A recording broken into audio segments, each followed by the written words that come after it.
Welcome to Global Eat, the global eat and travel network featuring food connection to people and places. I'm Agnes Chung.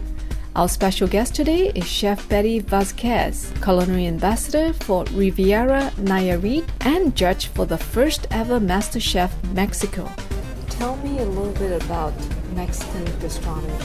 Mexican gastronomy, you have to think that we were pre-Columbian people, that we have our way of cooking, and then we were conquered by the Spanish people, but they were conquered before by the Turkish people, and they were ruled by the Turkish and the Ottomans for 800 years. So that means the information of gastronomy of the Middle East was getting into the Spanish culture, and then the Spanish culture came into Mexico. So pre-Columbian, Spanish plus Ottoman and Turkish. And then we were ruled by the French people with Emperor Maximilian, but he came from a house of Austro-Hungarian background, which was the richest and the heaviest gastronomy of the East Europe. So we have pre-Columbian, we have Spanish, we have Middle East cooking in between, plus the Hungarian, Austrian balance there.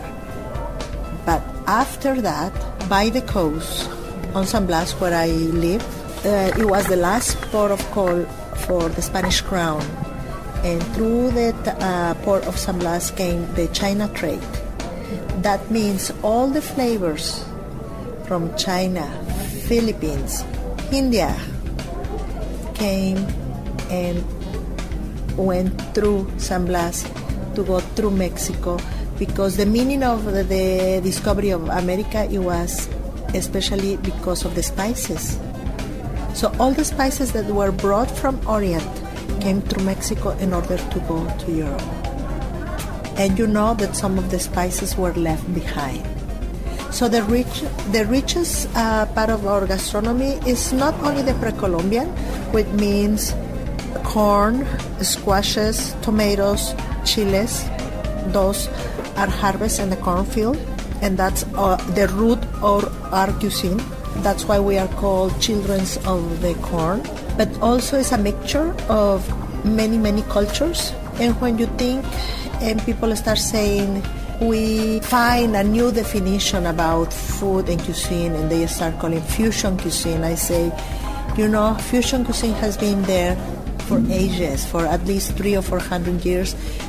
Maybe we didn't call it that way.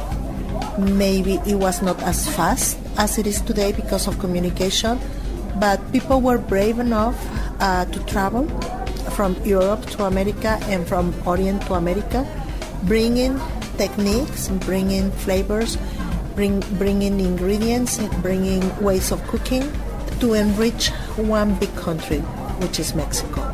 So when the Spanish food mixed with the pre-Columbian, in the monasteries and in the convents, we had comida conventual. From comida conventual, we have the moles, the pipianes, some sweets that are done with fruit and techniques that were brought from Spain, like they brought almonds, oranges, but almonds came from the Turkish side. So you see, it is a mixture of ingredients, it is a mixture of techniques, because people start traveling and bringing their own way of cooking. Mm-hmm. So Mexico, it depends where you go, you'll find the differences of this cuisine. And the new Mexican cuisine, it is based and grounded on this vast past in order to do the modern cuisine without forgetting heritage, but with the new techniques that is developing now in the cuisines of the world. What are some of the signature Mexican cuisine? Well, I think when you are looking for signature Mexican cuisine, you have to think moles, because moles are the basic of our cuisine, and I'm going to explain why. Mole in Nahuatl, which was the Aztec language, means sauce. Moletl. That's the real place. Moletl means sauce. But moles are found in every state of our country. The most well-known two states for moles is Oaxaca and Puebla. But my hometown, San Blas, in the state of Nayarit, has one mole that's called pipián, that is made with the pumpkin seeds, some tomatoes, some guajillo chiles. It makes it lighter because we are in a warm temperature land, and the quality of the dirt there is different. Interesting. Now, what are some of the signature dishes of Nayarit? I could say the most important dishes of Nayarit is aguachiles, which is marinated seafood with a mixture of lime juice, chiles, cucumbers, and some water, salt, and cilantro. And then you have ceviches, which is fish marinated with some veggies to make a starter. You have smoked fish. You have pescado zarandeado. Pescado zarandeado, it is a fish that you put in a grill, but we call these from the grill when you have to turn down zarandear, because we call this grill zaranda. So the dancing of changing and turning the fish is called zarandeado. We have turnovers, especially made with corn dough that has some peppers inside, dried chiles puree with the corn dough. We have taxtihuil, which is a special fish sauce. It's not a fish sauce, it's a shrimp sauce that becomes soup, that is pre-Hispanic soup. We have tamales. Tamales is a corn dough filled up with some shrimp or beef or pork, cut and covered in a husk and then steam it. We have different kinds of desserts made first from Pre-Columbian, just dry fruit. And then when the Spanish came, they brought sugar cane. So we start doing other kind of sweets. So we have dulce de coco, dulce de cajeta, dulce de camote. And we have special drinks made by corn that's called tejuino. And we have a drink that comes from the root of a palm that is called tuba. And there are one of the most exquisite cheeses in Mexico comes from the state of Nayarit. We call it panela oreada, which means it's a fresh cheese that it is dry, but in the high mountains, under caves. So it becomes, I could say, like a very fine brie. So what's your favorite dish? What is my favorite dish? It is like having 5 children and having to decide for one. That's a very bad question, Agnes. It's not fair. I love raw food. I really love raw food. So I could say ceviches and aguachiles are one of my favorites.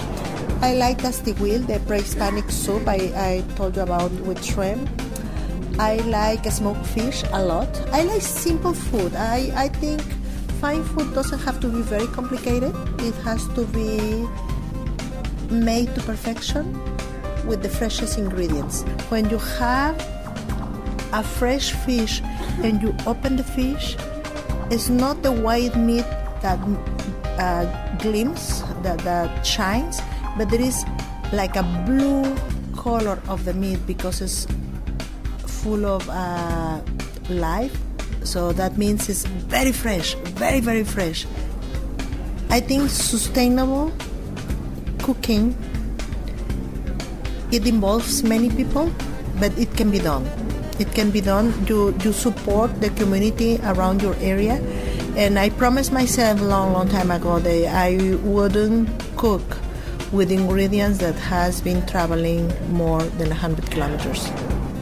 Because I do believe That means they were caught maybe the day before or 2 or 3 days before, and they have been in a warehouse, and then they'll bring home, and then you have to pay for the transportation. You pollute the area because you are having 100 kilometers a car polluting. So you have to be responsible for your cooking. You have to be proud, but also you have to be intelligent. You have to look for the future. You have to have your vision put 100 kilometers away or 100 years away. What I'm going to have left for the children, what I'm going to have left for the people of my hometown. I want them to learn how to be sustainable, and I want them to learn how to be able to be proud of their job, and they don't have to leave because there is no job, or they don't have to break their families because the father has to leave to maybe the closest bigger city and maybe see them only on weekends. I think if we have a small circle and you throw a little stone, you are responsible for the waves you go around. And if you threw it on the right place, you are making a special effect, and you'll pay back.